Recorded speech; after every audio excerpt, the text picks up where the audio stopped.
My in-laws' family dumped my sister-in-law, who's now mute and bedridden, on me and went on a vacation to Hawaii. Right before they left, my husband, Jack, said, "Taking care of her is your job. Don't slack off." The moment Jack and his family left the house, my sister-in-law sat up and said, "Okay, let's get going too." I'm Lisa, 29 years old. As a teenager, I dreamed of becoming a pop star, but eventually realized it was a fleeting dream, and before I knew it, I was in my late 20s.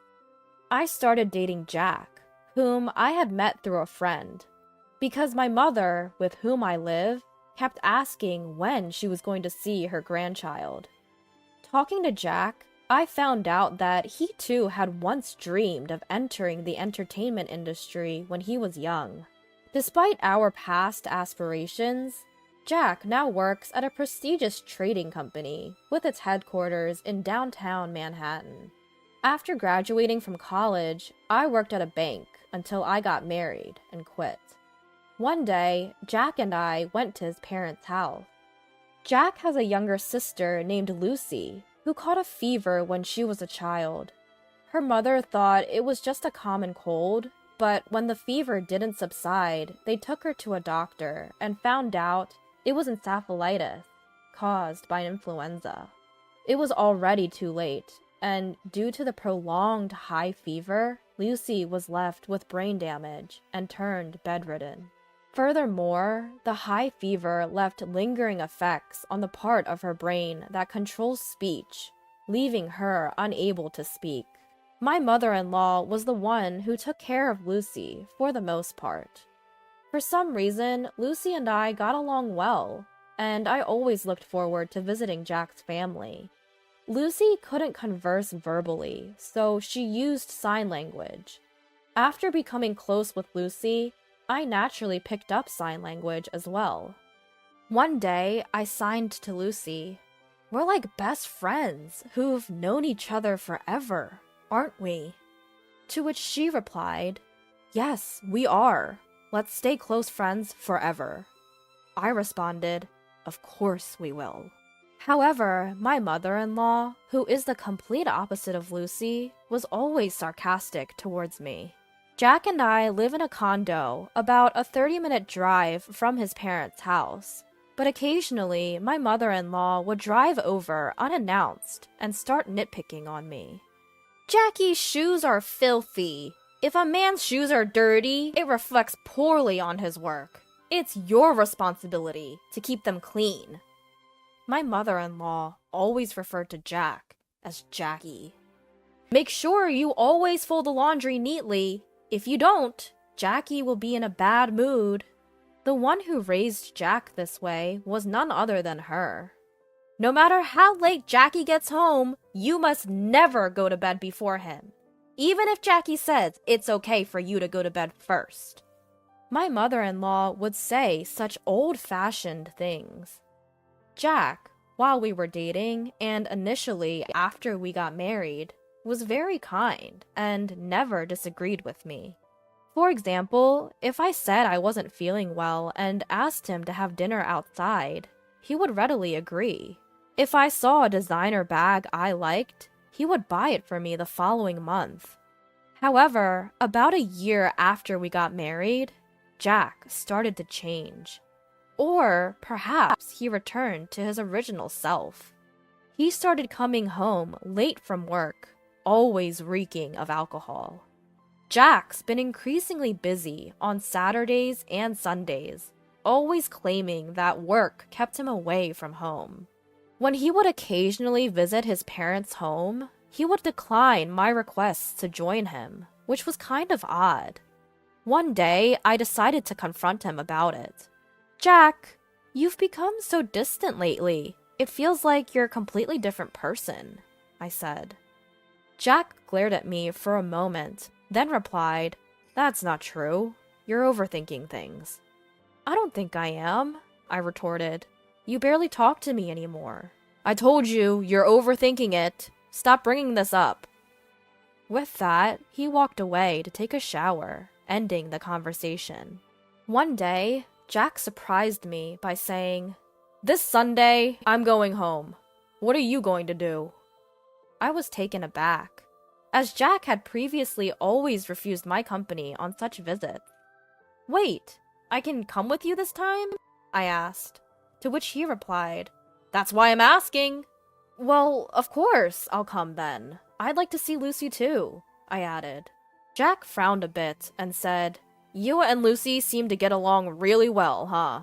"Yes, we do. It feels like we've been best friends forever," I responded, noticing Jack's slight grimace at my words. On Sunday, I drove us to Jack's family home in Nebraska. We stopped at a bakery along the way to buy some pastries as a gift. Jack's mother always has a frown when she sees me, but she would light up upon receiving the pastries. When we arrived, his mother came to greet us. As usual, she frowned at my sight, almost as if she was not happy to see me. "Mother-in-law, please have some of these," I said, handing her the pastries. She snatched them from me and peered inside before replying, "Is it these pastries again? They're getting boring. But since you insist, I'll have them." Her face lit up like a child receiving a toy. "Is father around today?" he asked. Jack's father was elderly, but still worked actively.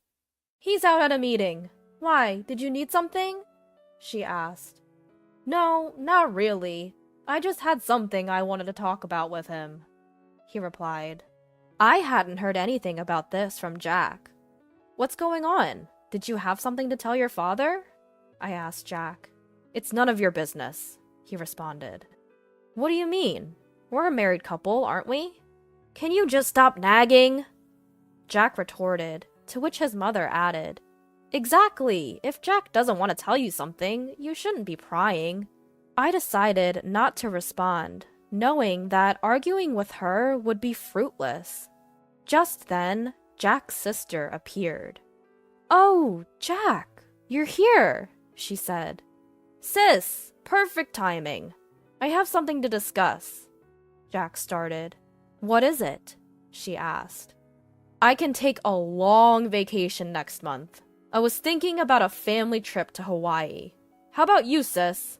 Jack proposed. "I'll pass. I don't have a passport," she replied. I was taken aback. Jack, who was always busy with work and rarely took time off, was suggesting a trip to Hawaii. "Jack, is everything all right with your job?" "I'm only suggesting this trip because my work's going fine." My mother-in-law seemed displeased with my interference in Jack's business. Frowning deeply, she said to me, "You shouldn't meddle with decisions Jack has made. You're really nosy, aren't you?" "That's right. And Lisa, the reason I asked you here today is because I want you to take care of Lucy during the time we're on vacation." I was momentarily taken aback. But then I realized that staying here with Lucy would be much more enjoyable than going on a trip to Hawaii with my mother-in-law. "Okay, I will take care of Lucy. But if that was the case, you didn't need to bring me all the way here to tell me that, did you?" "I figured if I told you in front of my mother, you'd understand quicker," Jack replied. He must have assumed I'd resist when I found out I couldn't go to Hawaii. And if I did, he wanted my mother-in-law to forcefully convince me. It was clear to me that this was his intent. I was left feeling dumbfounded and left the room to head to Lucy's room. Lucy looked delighted to see me. "It's been a while. How have you been?" "I'm good. What brings you here today?" Jack asked me to come with him to our parents' house, so I did. But it's strange. Before, whenever Jack came here, he used to tell me I couldn't come along. My brother is definitely hiding something. He's always been secretive. So, apparently, he's going to Hawaii next month. But I'll be staying back. I think that's better, though. As I said this with a smile, Lucy also replied with a grin. "In that case, you should come over and stay here." "Sure, I'll do that." After that, Lucy and I had a great time chatting. I always wondered why Lucy and my mother-in-law were so different. About an hour later, Jack came to get me, and we headed home. At that time, Lucy gave me a slight wink. She revealed a shocking truth and an even more shocking plan to me. A month later, on the day of the Hawaii trip, Jack and I went to his parents' house. Although I wasn't going to Hawaii, I brought my luggage to stay at my in-laws for a week with Lucy. I took the luggage to Lucy's room. "It's finally happening," Lucy said, flashing a playful grin. When I returned to the living room, everyone going to Hawaii was already there. It seemed that Jack's father wasn't going, as he wasn't present. As the departure time neared, the entire family, with Jack's voice rising above the rest, chimed in. "Taking care of Lucy is your job. Don't slack off." And even my mother-in-law added, "Please get along well with Lucy. It's better for you to stay here, isn't it? If anything happens to Lucy, it's all your fault. We'll hold you responsible." It was absurd for someone who was about to abandon their immobile sister for a vacation in Hawaii to say these words. But I did not react at all. It didn't matter what Jack said. I wasn't in the mood to see them off, so I returned to Lucy's room. It was at that very moment. Lucy sprang up energetically from her bed and called out to me. "Come on, let's get going." This echoed a conversation we'd had just the other day when Lucy confessed, "You know, I can actually walk." And with walking came the ability to converse. "Since when?" I asked. "Since last year, I suppose." "Why have you been hiding this from the rest of the family?" With that, Lucy began sharing an unexpected tale. "Actually, my father and mother are both remarried.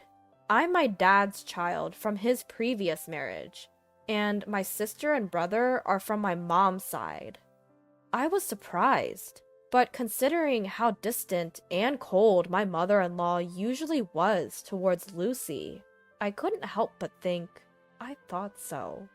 "Is that so?" "Yeah, my mom despises me, and I didn't want to talk to her, so I pretended that I couldn't." "And your father?" "Dad knows everything. He's always on my side." "I see. That's why, regarding this trip to Hawaii, I'm thinking we should go too." "Huh? What do you mean?" "I mean, I'm planning to go to Hawaii on the same day with you. We'll even stay at the same resort," Lucy said, with a sparkle in her eye, which caught me completely off guard. "What? I'd be thrilled to go to Hawaii with you, Lucy, but do you even have a passport?" "Of course. I secretly got my passport last month. And don't worry about the expenses. My dad is covering our plane tickets and the resort, including yours." "I see. I'm really looking forward to this." And that's how we ended up here today. When Lucy and I arrived at the airport via taxi, my father-in-law was there, waiting to see us off. "Lisa, it's been a while. I know it must be surprising, but I hope you enjoy the trip to Hawaii." "Thank you, father-in-law. I feel guilty for all the plane tickets and resort fees you've covered." "Ha, don't worry about it. As long as you two have fun, I'm happy." "Thank you for your kindness." After that, we boarded a plane from a different airline than my husband's family. We landed in Hawaii early in the morning. We took a taxi from the airport and checked into the resort hotel. Lucy and I were sharing a room. I mentioned to Lucy, "Your father seems pretty well traveled." "Yeah, he's been on several international business trips. He's even been to Hawaii a few times." "So, what's the plan?" "I'm guessing my mom and everyone will dine at the restaurant here tonight. I'm thinking of surprising them." "That sounds like fun. I'm excited. Should we get some rest to recover from getting jet lagged? That sounds like a good idea. I couldn't sleep at all on the plane.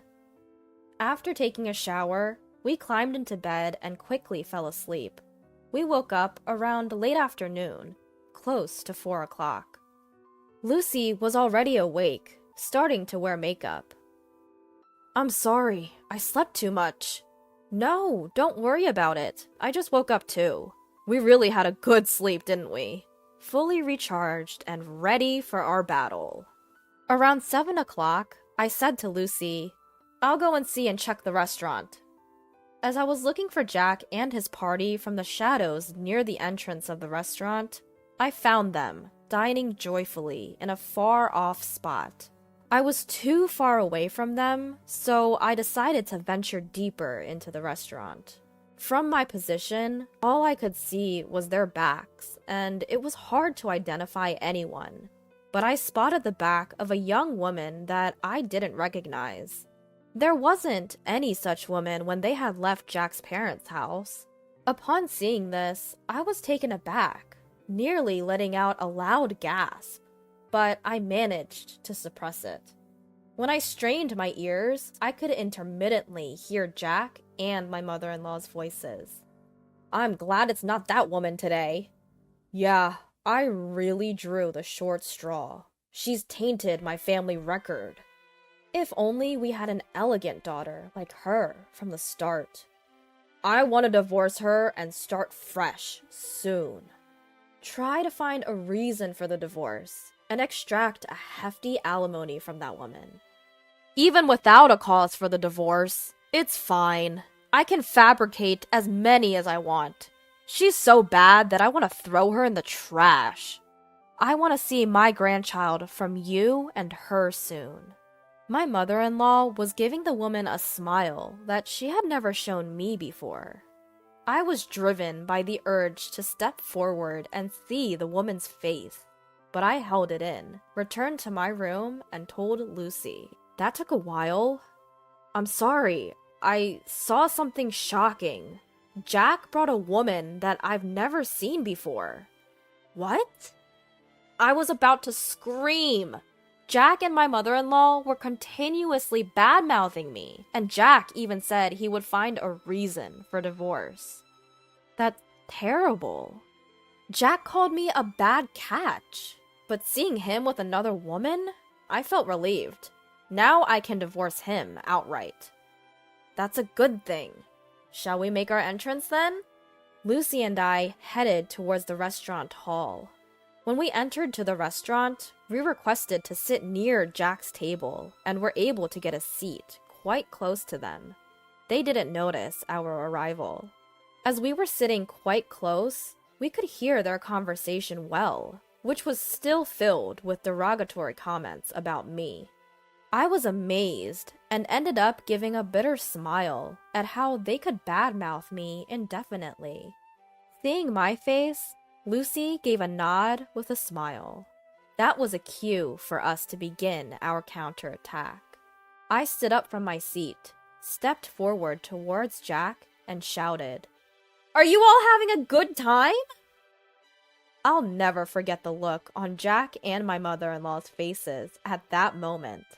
Their mouths agape and eyes wide open. They froze for a few seconds.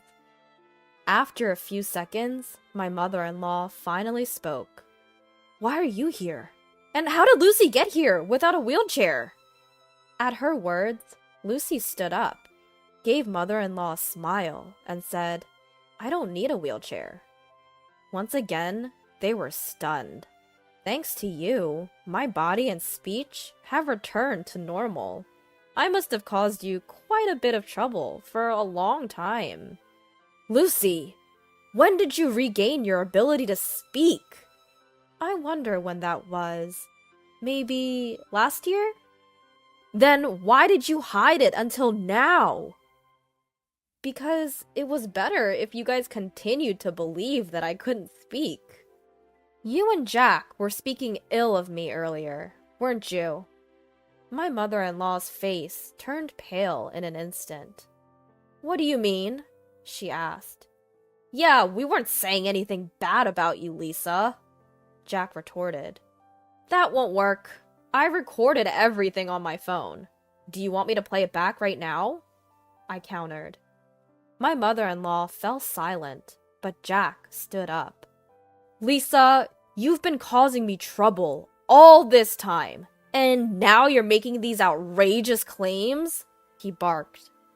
Jack was the one making absurd claims, so I retaliated. Once I returned back home, I'll immediately contact my lawyer to initiate our divorce procedure. You can't deny the fact that you're on a vacation abroad with another woman. Plus, you described getting with me as drawing a blank lottery ticket, so I expect you to demonstrate sincerity by paying a hefty compensation for that comment, I declared. At my words, my mother-in-law seemed to acknowledge her defeat, and her attitude abruptly changed. Lisa, dear, I really like you. Please, try to get along with Jack. This woman is not involved with Jack, she pleaded. I'm sorry, but I can't do that. Since I am a blank lottery ticket, I cannot live with Jack. Please, enjoy your time with this woman. Oh, and I might also seek compensation from her. Isn't that exciting? I smirked. The woman in question turned pale and began to tremble upon hearing my words. Unfazed by the public gaze, Jack fell to his knees and pleaded. Lisa, I beg you, don't make this a big deal. My company has strict rules about this, he implored. What's that? You don't sound sorry at all, I replied. Jack appeared taken aback, then tried again. Lisa, I beg you, forgive me. If my company finds out, I'll lose my job, he confessed. Though your plea sounds better now, I will never forgive you. You are married, and yet here you are on an overseas trip with another woman, I said firmly. Upon hearing my words, my mother-in-law also fell to her knees next to Jack, pleading. Please, forgive my son, she implored, tears streaming down her face. By this time, all the other customers were watching us, and the restaurant manager started walking towards our table. Seeing this, I got up and said, Well, Lucy and I will head back to our room. You all enjoy your Hawaiian vacation. I guess things will get a bit difficult when you get back home. Hearing this, Jack, crying, shouted at the top of his lungs. Please forgive me! I can't afford to pay any compensation! At his loud outburst, the restaurant manager frowned, instructed something to a nearby staff member, and then briskly told Jack something. It was a polite way of telling him that he was disturbing the other guests and needed to leave. However, Jack was taken aback, not understanding the manager's words. Soon, 2 buffed-up security guards arrived and hauled Jack away. Jack was sobbing and struggling, but he was no match for the 2 bulky men. My mother-in-law and the woman were dumbfounded, unable to utter a word.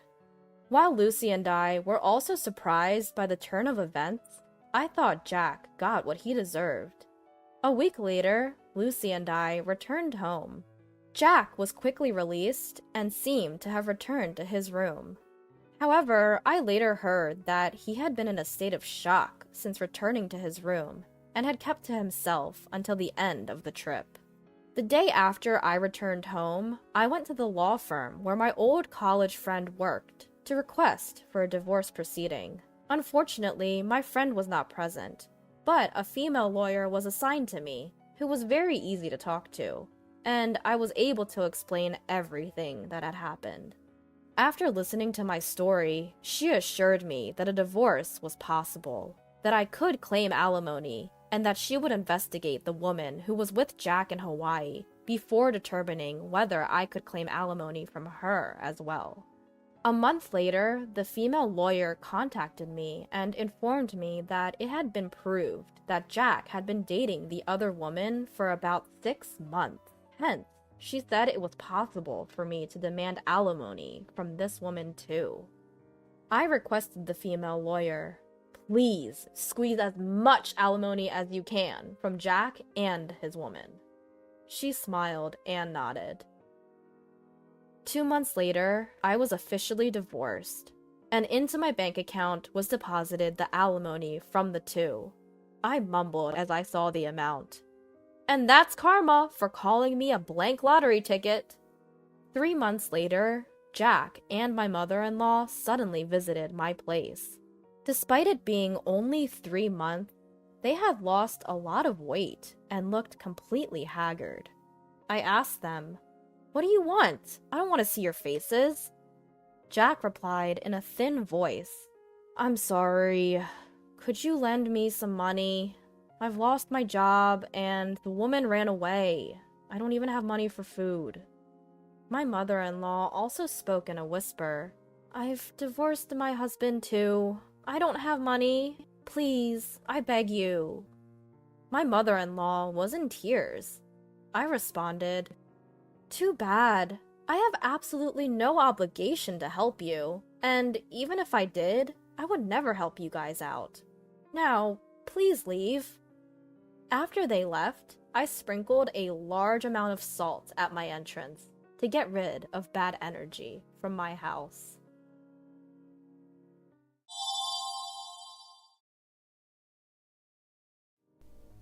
Without much of a greeting, I get straight to tidying up.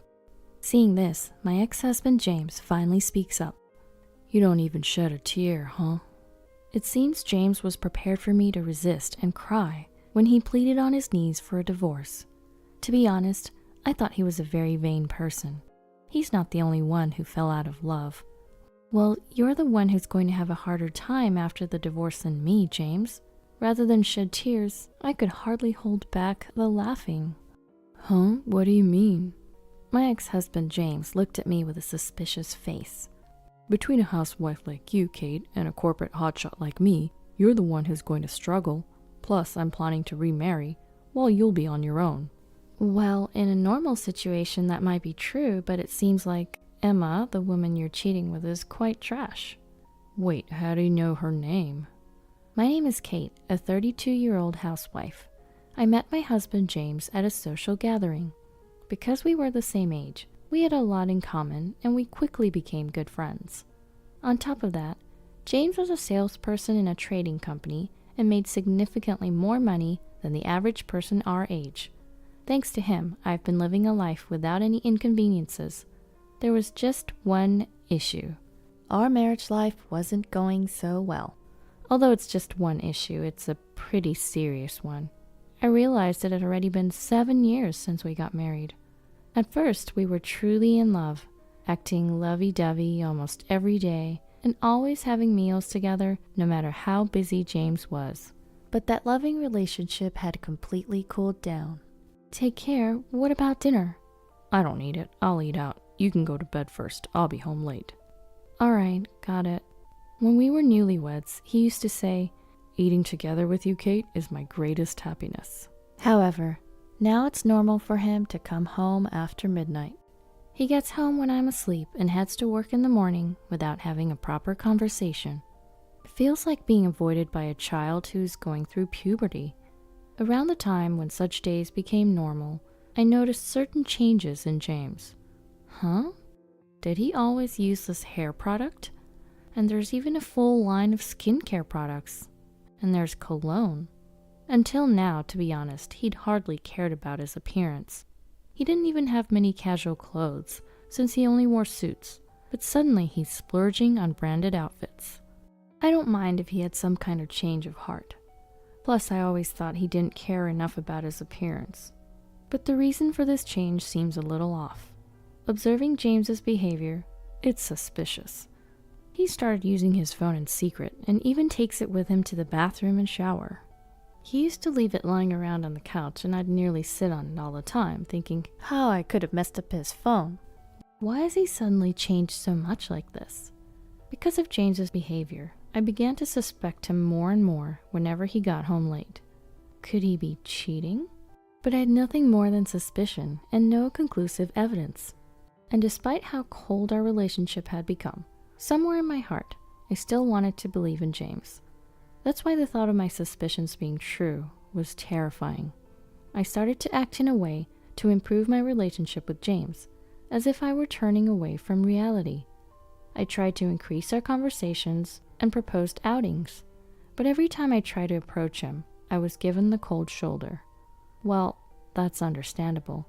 We've been married for 7 years, and our relationship had become almost like a sham for several years. Even though I'm trying to make an effort, being treated coldly makes me really lonely.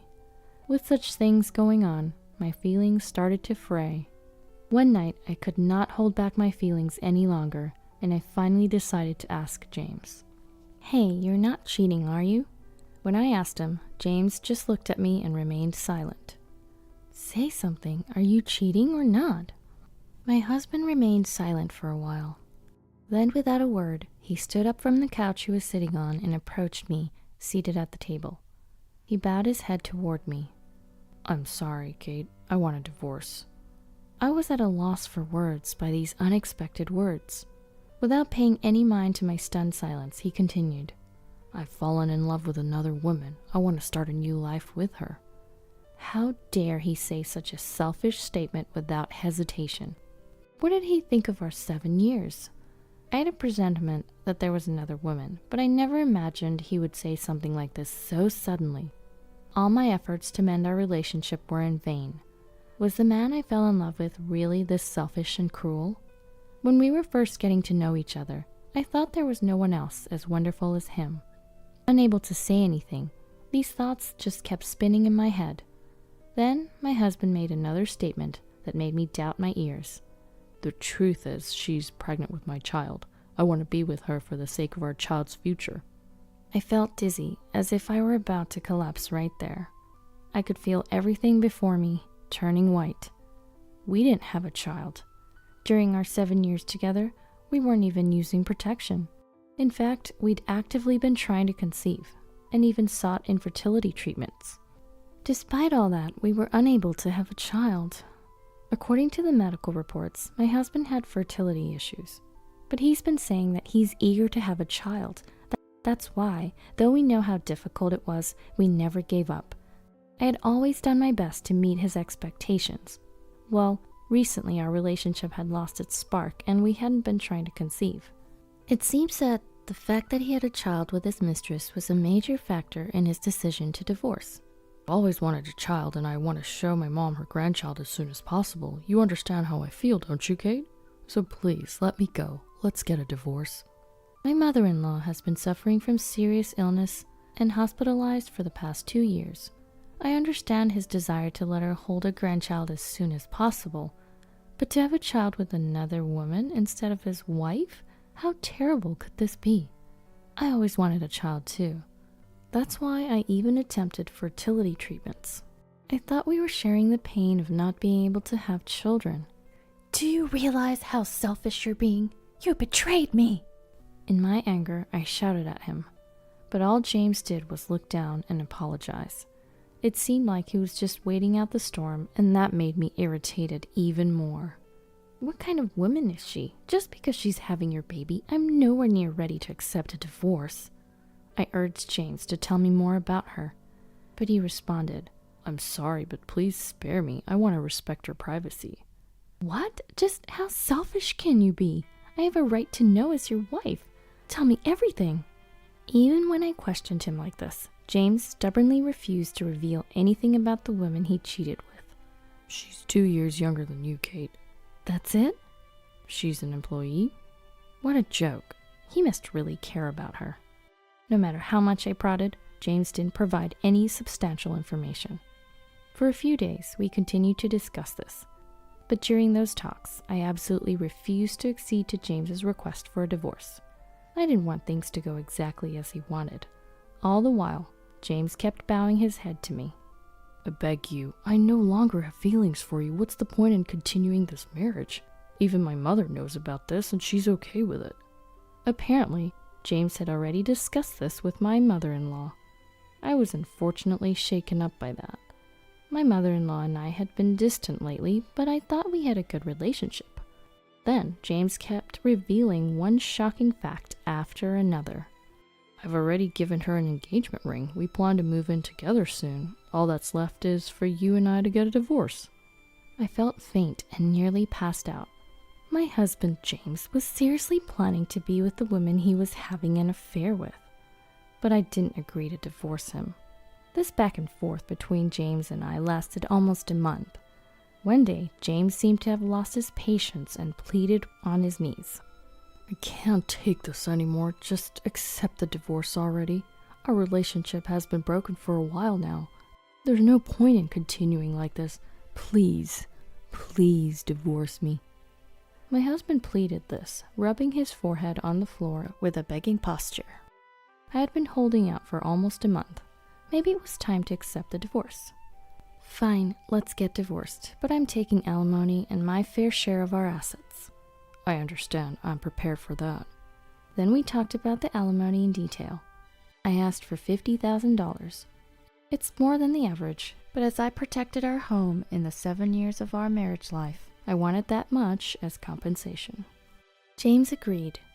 We also discussed asset division, and we decided that I would receive half of the balance in our joint account, and he would cover the cost of my move. Then I signed the divorce papers that James had prepared. As I filled out the divorce papers, various thoughts ran through my heart. Even though we didn't love each other anymore, we had lived under the same roof for 7 years. And it would all end with just a single piece of paper. But I no longer had any feelings for James. The next day I submitted the documents to the city hall, and our mutual divorce was finalized. After the divorce, James married the other woman right away. I don't know if she hurried him or not, but since they were going to have a child, he probably wanted to be with her as soon as possible. I was honestly surprised at how fast he moved, even though I hadn't finished sorting out the belongings in the apartment we used to share. That made me want to hurry up and pack my things as soon as possible, so I headed to the apartment where I used to live with James. As it turned out, the timing overlapped and James had also come to the apartment. Without much of a greeting, I get straight to tidying up. Seeing this, my ex-husband, James, finally speaks up. You don't even shed a tear, huh? It seems James was prepared for me to resist and cry when he pleaded on his knees for a divorce. To be honest, I thought he was a very vain person. He's not the only one who fell out of love. Maybe because I had been refusing the divorce for a long time, James might have assumed that I still loved him. He seems to misunderstand, but the reason why I didn't accept the divorce right away was because of my stubbornness, not to go along with James and to investigate his mistress by myself. Well, you're the one who's going to have a harder time after the divorce than me, James. Rather than shed tears, I could hardly hold back the laughing. Huh? What do you mean? My ex-husband, James, looked at me with his suspicious face. Between a housewife like you, Kate, and a corporate hotshot like me, you're the one who's going to struggle. Plus, I'm planning to remarry, while you'll be on your own. Well, in a normal situation, that might be true, but it seems like Emma, the woman you're cheating with, is quite trash. Wait, how do you know her name? You thought I was just being stubborn and refusing our divorce? I've been having a private investigator look into her this whole time. James's face turned pale. In a few weeks, I had obtained a lot of information about his mistress. Firstly, her name is Emma. She's 27 years old. In fact, she's divorced twice and currently living in her parents' home. Emma, from what I hear, is a woman with loose morals, constantly shuffling through men. As a result, even though she has a child with her first husband, he has custody and she has been forbidden to see her child due to her being a bad influence on the child. Indeed, Emma seems to have other men in her life apart from my ex-husband. The PI even saw her go into a motel with other men. Just in case, I asked them to take photos as evidence. When I shared all this information and showed him the picture, James collapsed on the spot. No way, Emma can't be that kind of woman. She only had eyes for me, and we were planning to build a happy family. James seems to be head over heels in love with Emma. It's frustrating, but this woman does seem to have the talent to charm men. She doesn't particularly stand out in terms of looks, but she probably has a knack for behavior that captivates men. What? You're lying. This is all made up to shake me up. This photo must be fake. Good grief, was James this foolish? Believe it or not, it's up to you, but even now your mistress sees other men. Oh, not your mistress anymore, I meant your new wife, right? Maybe the child isn't even yours. James's face turned increasingly pale. No way, not Emma. These are findings from the private investigator, so the possibility of you being deceived is high. Perhaps among her multiple boyfriends, you were the one who made the most money. That's why she chose you to marry. It's an honor, isn't it? Even if the child may not be biologically yours, you wanted a kid anyway, so raise your child well. I said this to James as a final blow and left the apartment with my belongings. After a while, I received an email from James. He wanted to get back together. As I suspected, the child Emma had given birth to wasn't James's. When he confronted Emma, she retorted, I didn't know whose child it was until it was born. but James was already married to Emma. Therefore, legally, he has to raise the child she gave birth to as his own. James was just a money tree for her. As proof, when paying alimony to me, James had covered Emma's portion too. So James had paid me $80,000 in total. James was furious and confronted Emma, but she said, You seemed happy to serve me. and one day she left the child behind and disappeared. James called me while begging. You were right, I was deceived. I'm really sorry. I want to start over again. I was just disgusted. You think I'm going to come back to you by saying those kind of good things? You had an affair, that's a fact. You betrayed me, that's also a fact. You need to accept reality. I hung up the phone after saying that. I heard from a mutual acquaintance that after this, James handed over the child Emma left behind to her parents, telling them to take responsibility. Emma's parents said, That's troublesome. You raised the child. but James stubbornly refused, saying, I have no obligation to raise a child that's not biologically mine. he submitted the DNA test results to prove the child was not his. And he also revoked his acknowledgement of the child. Emma's parents apparently didn't know that the child wasn't James's. After they found Emma, they took her back home and are forcing her to raise the child in semi-captivity Apparently, they're keeping a close eye on her. to prevent her from freely meeting other men. By the way, even though my ex-husband James has lost all ties with Emma, he has paid me $80,000 in alimony, including Emma's portion, causing his savings to disappear all at once. He has been demanding Emma to repay the alimony he had covered for her, but it seems she doesn't care at all about him and is saying she can't pay back what she doesn't have. As a result, James has sadly become a divorced man without any savings. In addition, he's unable to focus on his work due to this outcome, causing him to make lots of mistakes. Now he's been relegated to a department in a rural area with no prospect of promotion, where he lives a lonely and solitary life. On the other hand, I've moved back to my parents' house and am helping out with their farming business. And after a few years, I fell in love and married a local fisherman. We don't have children, but I'm spending every day happily with my husband, who is always kind to me.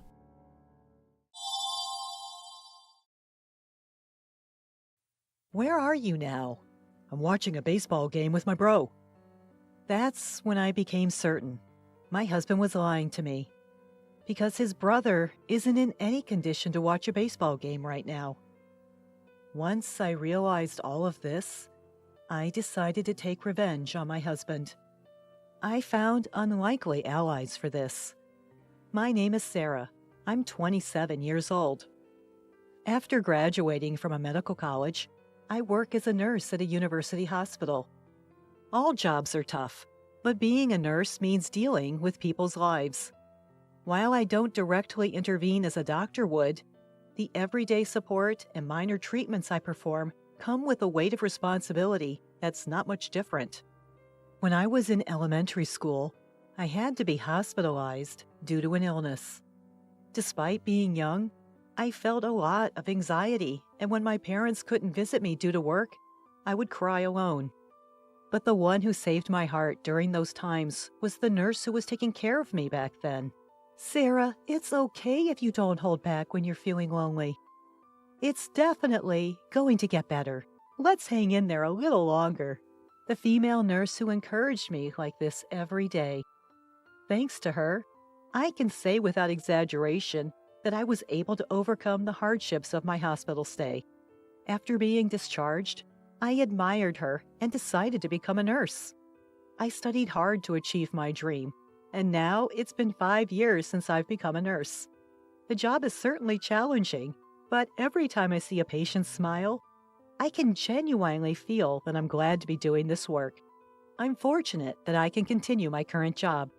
One of the reasons is it's because of my husband Bob, whom I married a year ago. I first met Bob at a party. Once we started talking, we found out that we had a lot in common, and we hit it off pretty quickly.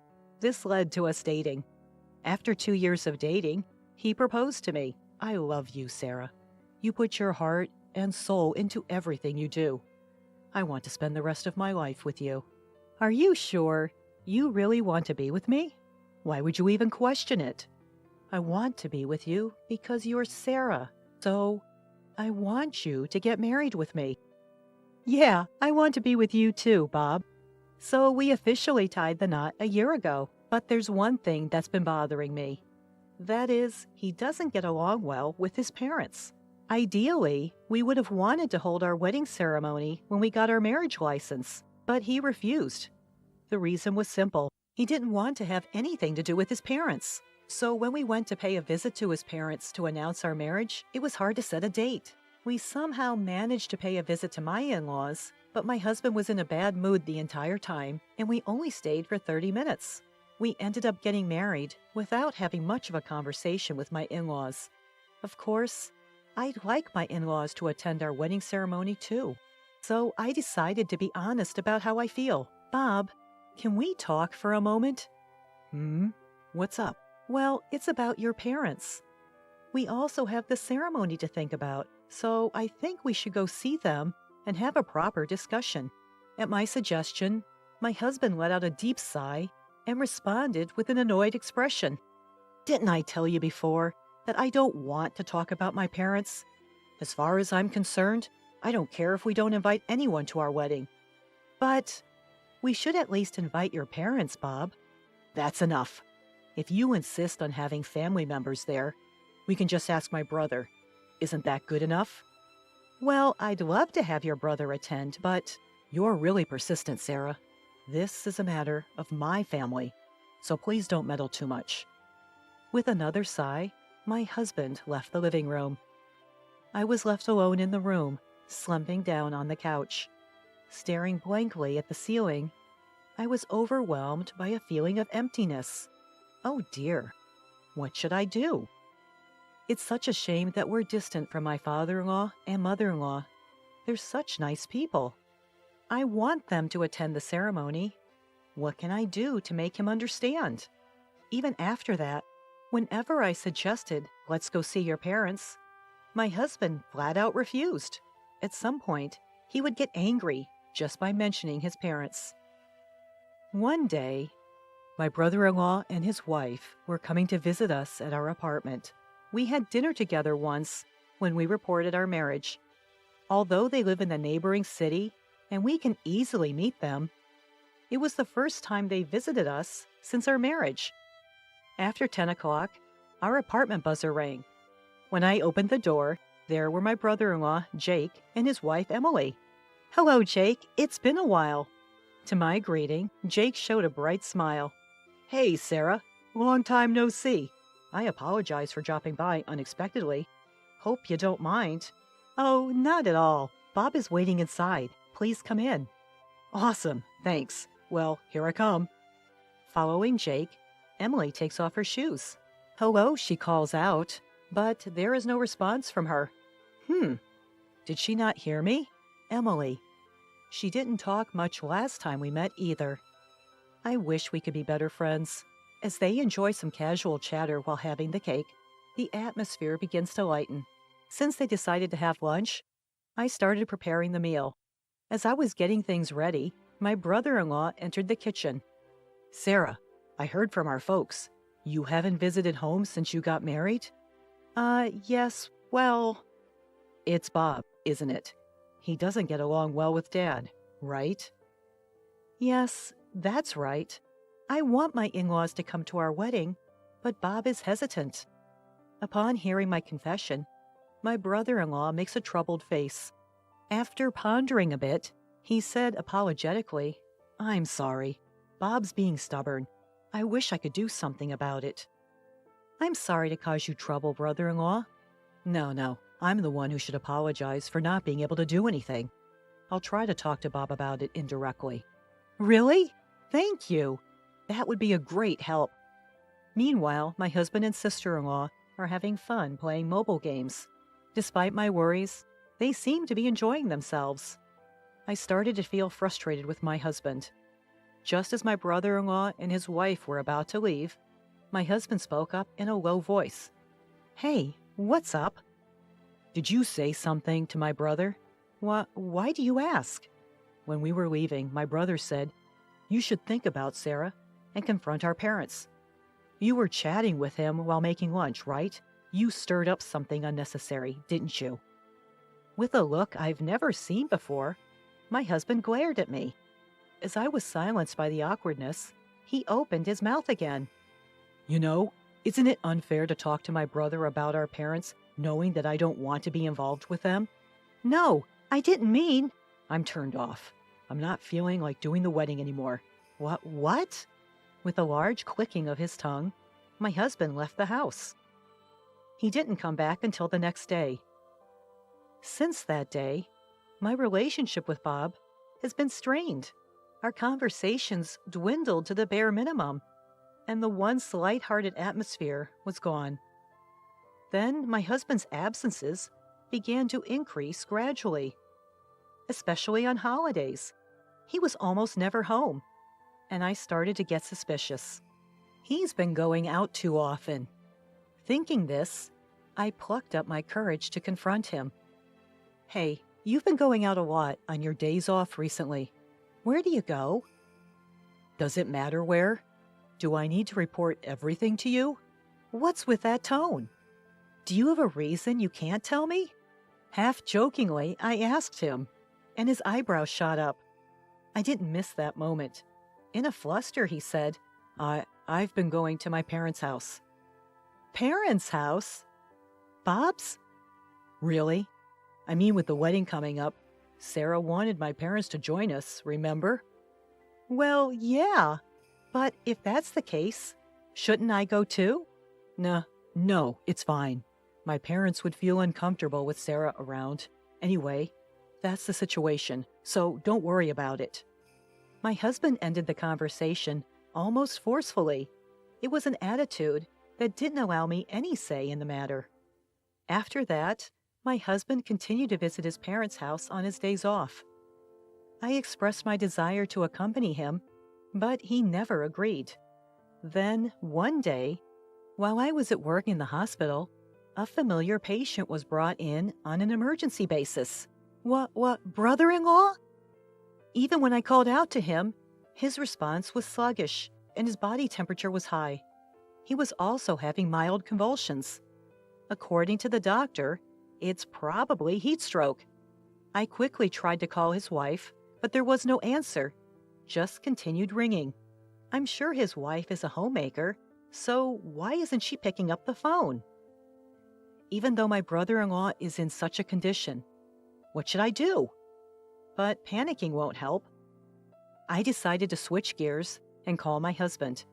However, like my brother-in-law's wife, he didn't pick up the phone. My husband should be at his parents' house today, so I decided to try calling his parents' house. Since our marriage, I have not been able to meet or even properly talk with my in-laws. They might not think highly of me, but I can't care about that right now. When I dialed the landline of the in-laws' house, after a few rings, my mother-in-law picked up the phone. This is Sarah. I apologize for not being in touch for so long, mother-in-law." "Oh, Sarah, it's been a long time. Have you been doing well?" "Yes, thanks to you." "I'm sorry, I haven't been able to visit." "Don't worry about that. I'm glad to hear you're doing well, Sarah. And is Bob doing well?" "Yes, he's well." Wait, what? I was taken aback by my mother-in-law's words. My husband should be at his parents' house right now. Confused, I hesitantly asked my mother-in-law, Mother-in-law, isn't Bob there now? Bob? I haven't seen him since he introduced you when you got married. What? I thought he's been visiting almost every week. There's no way. You know Bob dislikes us, don't you, Sarah? My husband hadn't been going to his parents' house. What does this mean? Wasn't he supposed to go back home to smooth things over with his parents in preparation for the wedding? The more I thought about it, the more confused I became. To confirm the facts, I called Bob again. Of course, he didn't pick up at first, but I kept calling persistently, over and over again. After about the 10th call, he finally answered the phone. He spoke in a noticeably irritated tone. What is it? You keep calling. I'm busy. Busy? Even though you haven't even been to your parents' house? Huh? How do you? I just had a chat with my mother-in-law on the phone. Hey, what's the deal? It's not just today. You haven't been visiting your parents' home all this time, right? Well, that's... Explain it properly. Where are you right now? As I waited silently for his answer, my husband nonchalantly said, I'm watching baseball with Jake. Baseball? Yeah, you can hear it, can't you? The cheers of watching the game? Jake and I are having a blast right now. At that moment, waves of pent-up anger overtook my restraint. Indeed, behind my husband, lively voices could be heard. Judging from the sounds, it seemed true that they were at a baseball game. But that's not the issue. The main issue was that my husband was lying big time. How should I confront him? Holding back my anger, I pondered. Then, Hey, Bob, how long are you going to be on the phone? Emily, my sister-in-law, whose voice I could recognize through the phone, chimed in. There was no mistaking it, since we just met the other day. Realizing that the call had been disconnected and only the busy signal was echoing in my ear. Ah, so that's how it is. Everything was a lie. I can't forgive this. At this rate, I'll corner him by any means necessary. I, who realized everything, headed to Jake's place. Fortunately, his condition had already stabilized, and he was sleeping soundly. I'll reappear later. As I was about to leave the room, opening the door, a voice came from behind me. Sarah? Oh, Jake, are you okay? Yeah, I'm fine. It was a heat stroke, huh? I was feeling sluggish, but I was so busy that I didn't have time to hydrate. Please be careful. I was really surprised when you were brought in. Sorry. So, why are you here, Sarah? Well, actually... I informed Jake that my husband might be with Emily at the moment. Then rather than being surprised, Jake smirked. I see. You've noticed, Sarah. By the way you're saying it, Jake, did you know about this all along? Yeah, well, I found out about a month ago, and I just started gathering evidence. But I've got more than enough evidence now, so don't worry. I see. I'm sorry. I didn't know anything. No, it's okay. I was waiting for the right timing to tell you because I thought it would be too harsh on you. Though it turned out this way, I feel like I can finally move on. Jake laughed weakly, but he seemed somewhat lonely. At the same time, I felt an immense dislike for the two who made Jake and me feel this way. I waited for my brother-in-law's recovery, and then we headed to his parents' house together. Upon explaining the sequence of events to my in-laws, they were momentarily at a loss for words after learning the truth. With apologetic looks, they began to apologize. Sarah, we're sorry. Our foolish son, to have an affair? We're sorry, Sarah. We never expected this to happen. Please, don't apologize. I'm okay. But, right, honey? Yes, apologies won't fix this. We're truly sorry. It's okay. Instead, could you lend me and your son a little help? my brother-in-law and I proposed two things to my in-laws. From now on, ignore any calls for help from my husband and my brother-in-law's wife. Accept our respective divorces wholeheartedly. Without any hesitation, my in-laws promised their cooperation. After that, my brother-in-law and I each made simultaneous calls to his wife and my husband. Perhaps surprised to be called at the same time as Emily, my husband picked up the phone immediately. "Hello? Sarah, what's up?" "What do you mean, what's up? You're with Emily right now, aren't you?" "What are you talking about? Why would I be with my brother's wife? I heard Emily's voice in the background when I called earlier, and your brother knows everything. We've got concrete evidence of the affair." "Eh?" Thinking he could still fool me, my husband kept spouting nonsense, like it's a misunderstanding and he just happened to run into her. I was fed up with his lack of remorse and his constant prioritization of self-preservation, even at this point. Out of sheer anger and feeling betrayed, I raised my voice. "Shut up! Misunderstanding? What are you saying at this point? Do you think such excuses will work? You took advantage of my feelings and betrayed me in the worst possible way. I will never forgive you. I'm divorcing you, you scum." "What? Wait! I didn't intend to divorce." "What? How dare you say that after cheating on me? Just so you know, I have no intention of getting back with you. You and that woman. I hope you both go to hell. Your parents won't help you anymore. Suffer for the rest of your life, regretting what you've done, you piece of trash." Without waiting for his response, I hung up. Shortly after, my brother-in-law and I went to the city office to get divorce papers. Eventually, my husband and I divorced amicably. Initially reluctant, he finally signed the divorce papers after being persuaded by his parents.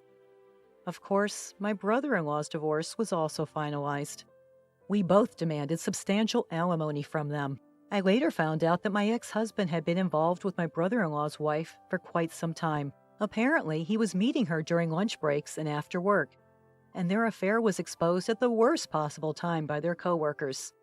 As a result, his reputation at work plummeted. Unable to withstand the judgment from his colleagues, he eventually quit his job after repeated absences. My brother-in-law's wife, who was a stay-at-home wife, also had her life turned upside down. She lived with my ex-husband for a while after the divorce, but as their financial situation worsened, their arguments increased, and they broke up within a few months. For a while, she won't be able to lead a decent life. On my end, surprisingly, I've been getting by day to day without much fuss. Right after my divorce, I moved to an apartment near work, living a carefree life. I still keep in regular contact with my brother-in-law and my ex-in-laws. Where I am today is thanks to them. They will always be important people to me. That will never change. I'll make sure to live in a way that won't bring shame to them. I'll prove that I can be happy on my own. That's the solemn promise I made to myself.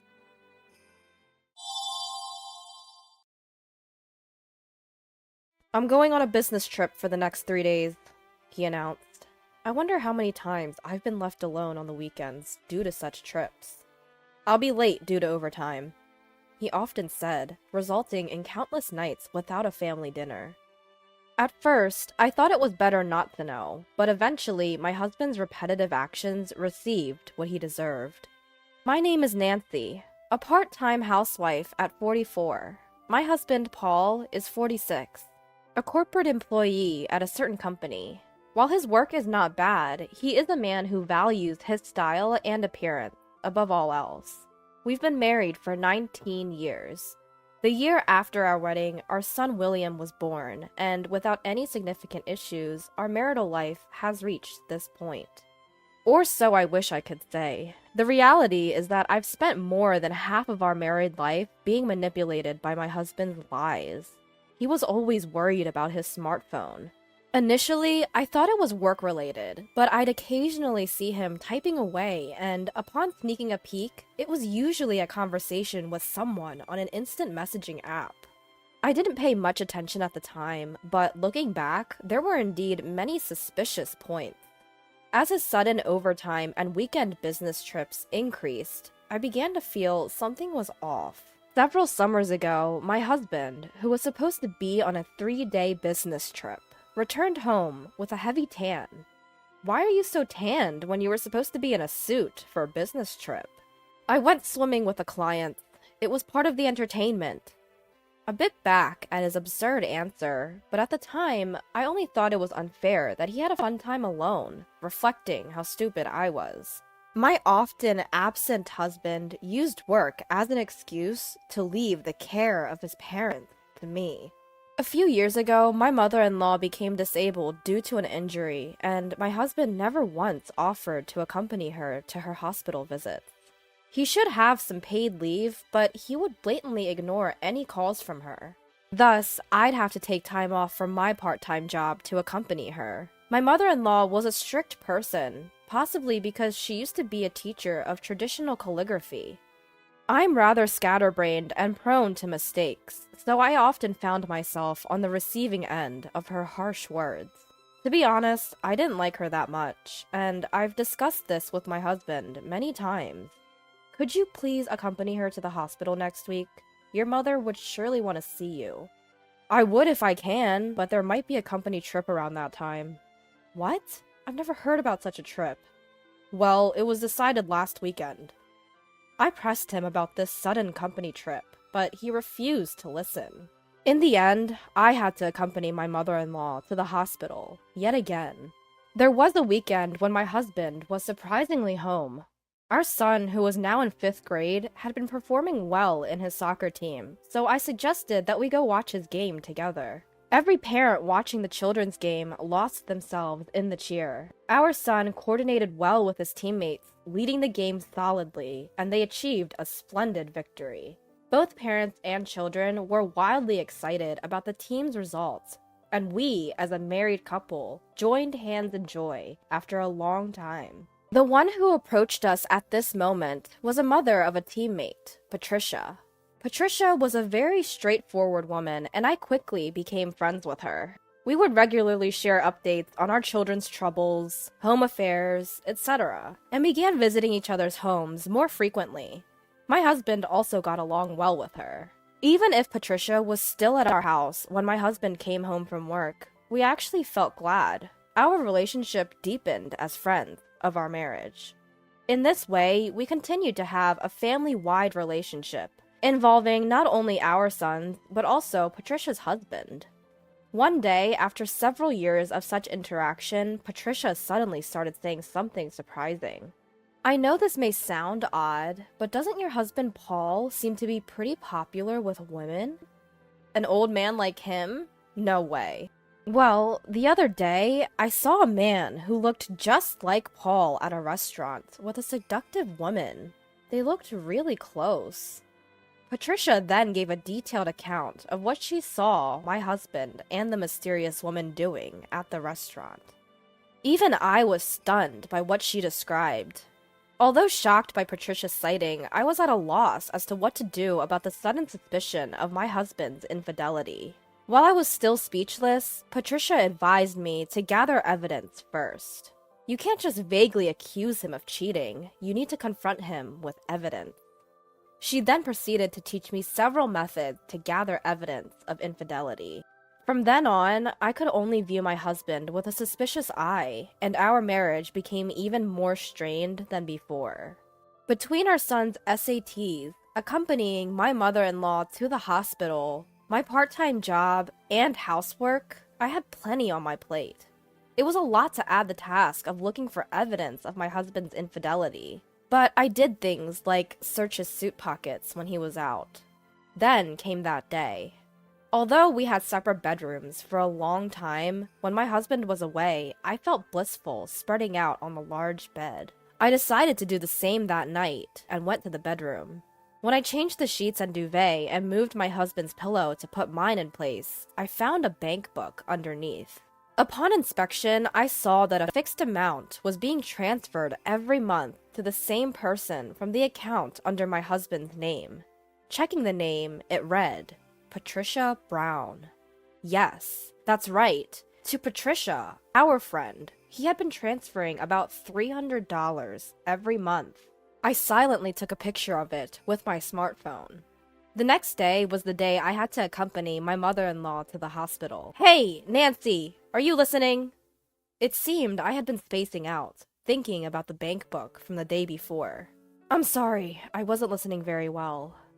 Well, I saw Paul walking early in the morning.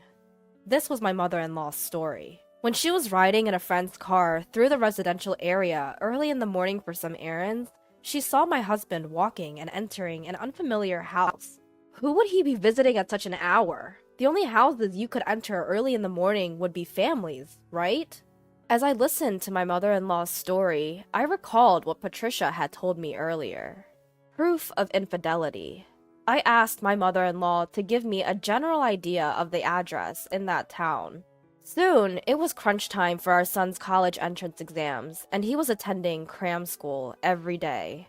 The cram school fee was set to be automatically deducted from my husband's account, but I received a notice stating the fee could not be deducted 2 times in a row. I decided to ask my husband about it. The money for William's cram school, they said they couldn't deduct it from the account. Ah, well, can you cover it for now? I'll pay you back later. My husband's behavior seemed odd. Still, I didn't want any conflicts before our son's exams, so I agreed to pay the fee for the time being. But then the same issue occurred the next month, and I had to confront my husband. I'm sorry, I have some debts that need to be settled. I promise to sort it out next month, he said. But by the next month, our son's college entrance exams would have started, and the cram school would be over. I was disappointed that my husband didn't even realize that. Then, our son's exams were successfully finished. He was accepted into the high-profile soccer school he had hoped for. It seems like he didn't make it, I heard. Patricia's son, Robert, had also aimed for the same high school as William, but unfortunately, he didn't pass. He was likely going to attend his backup private school. But according to my son, Robert had stopped appearing at school after the exams. He didn't even show up for the graduation ceremony, and I felt awkward contacting Patricia, so our communication ended there. As my son's high school life settled down, I found myself thinking about what Patricia had told me more frequently. There were several instances of my husband's suspicious behavior, and it was still continuing. At this point, I wanted to clear my mind of all the uncertainty, so I decided to seriously confront my husband. First of all, it was Patricia, whom I had stopped contacting for some time. I contacted her. Then she told me something shocking. Do you have plans for this weekend? Why the sudden question? This weekend, I'll probably be on a business trip from Friday. After confirming that, I called my husband's company on Friday. Hi, I was hoping to know the accommodation my husband is staying at on his business trip. I can't seem to reach him on his cell phone. That's strange. We don't have anyone out on business trips starting today. Feeling as if I knew what was going on, I misled the person from his company and ended the call. That night, I got into a car at a prearranged meeting place and headed towards a residential area. I was determined to obtain solid proof. After midnight, a man who looked like my husband and a slender woman got out of a taxi and went into the house. I quickly took a picture. Zooming in, it was clear that the man was my husband, and the woman's face was easily identifiable as well. Gathering one piece of evidence after another, I set the date for the confrontation. It was a few days after my husband returned from his business trip, looking exhausted. I'll be late tonight again because of overtime. Upon hearing my husband's words, I responded with a grin. Ah, our last supper then. Enjoy yourself. There was probably a profound sense of unease in my husband's face from my unexpected smile. He left, scratching his head. Little did he know, stepping into the worst occasion. That night, I hopped in the car again and headed to our designated meeting place.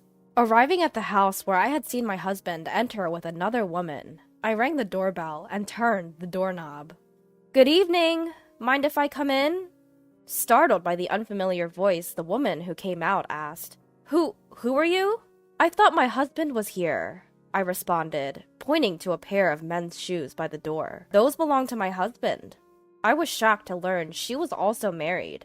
Indeed, there were other men's shoes. Ignoring her, I barged in, saying, "Excuse me." A meal was set up on the table, as if they had just begun to eat. However, my husband was nowhere to be seen. Looking around, I noticed a window leading to the backyard was open. "Got him." Those were the words from Patricia outside the window. Yes, my husband had tried to escape through the backyard when he realized I was there. I confronted my husband and the married woman. "When did this start?" "It's been 1 to 2 years. Really, it's not that long." Listening to my husband justify that a 1 to 2 year affair wasn't long, I responded, 10 years, right? I know it. It's been going on for a long time. With that girl from your office, right? What are you talking about? Upon hearing my words, both Sarah and Patricia twisted their faces in confusion. "I visited your office and spoke to a few people. You know how there are always some friendly, chatty folks who are happy to spill the beans? Well, they were quite kind to tell me everything. The rumors about you and a girl named Sarah. It seems you two were quite famous." "You went to my office? And they told you that?" "Indeed. When I mentioned that it seems like you have been betraying me for the past 10 years, people were all too eager to share what they knew." My husband, trembling slightly, looked lost, as if he was trying to figure out what he should do next. Seeing him like that, I decided to throw him another curveball. "You're shaking, aren't you? How will you manage with what's coming next?" As I finished speaking, the front doorbell rang. Sarah, who jumped up in surprise, rushed to the door, and I followed her. The visitor was Robert, my son's soccer buddy, and Patricia's son. When I invited Robert into the house, Patricia, who was already there, looked surprised and wide-eyed. "You live nearby with your father now, right, Robert? As I understand it, your parents suddenly fell out for reasons you still don't really comprehend. And you've reconnected with our son. You've been talking to me about it too. Let's clear things up here and now." I said this and looked at Patricia. "The woman my husband also cheated with was you, Patricia." Patricia looked at me in surprise and glanced down, unable to meet her son's gaze. Sarah seemed astonished, too. "So it began when you met us, right? Pretending to get along with me while both of you were betraying me behind my back."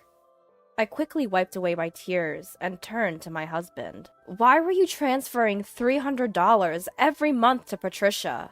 Was it because you were paying her that we couldn't afford William's tutoring fees? How could you take money meant for our son's education and give it to your mistress?" My husband looked shocked that I knew so much, but he couldn't say anything in his defense. In response, Patricia's son Robert said, "Both my mother and you are despicable, dragging their families into this." Robert said that with a disdainful glare at the two before leaving. "It's your fault. You knew you were seeing this woman, and it wasn't about wanting money. You tried to appease me with money, didn't you?" Patricia suddenly broke down, hitting my husband's chest as she cried and accused him. My husband had begun an affair with Patricia while he was still seeing Sarah. Exasperated with this, Patricia had started to hint at the infidelity to me, thinking me as suspicious. My husband was trying to placate Patricia, all the while conscious of the gazes of Sarah and me. Sarah seemed angry, her face red, but I felt myself cooling off. It all started to feel ridiculous. "Are you all crazy? Am I the only one who has to take responsibility in the end? But fine, I don't need a man like this. You two do as you please." I said that, handed the prepared divorce papers to my husband, and continued. "I'll send all your stuff to your parents' house. They'll be charged on delivery, so you'll be hearing from your mother soon." "But I was wrong. I truly cared only for you. Help me." As I tried to leave, my husband, looking desperate, tried to peel off the two women closing in on him and begged me. "Why not ask your mother for help?" I replied calmly, and headed for the entrance. At the door, I bumped into an unfamiliar man. It looked like the Sarah's husband. I left the house with a smile, knowing that the unexpected return of the husband would stir up another row. Afterwards, we divorced.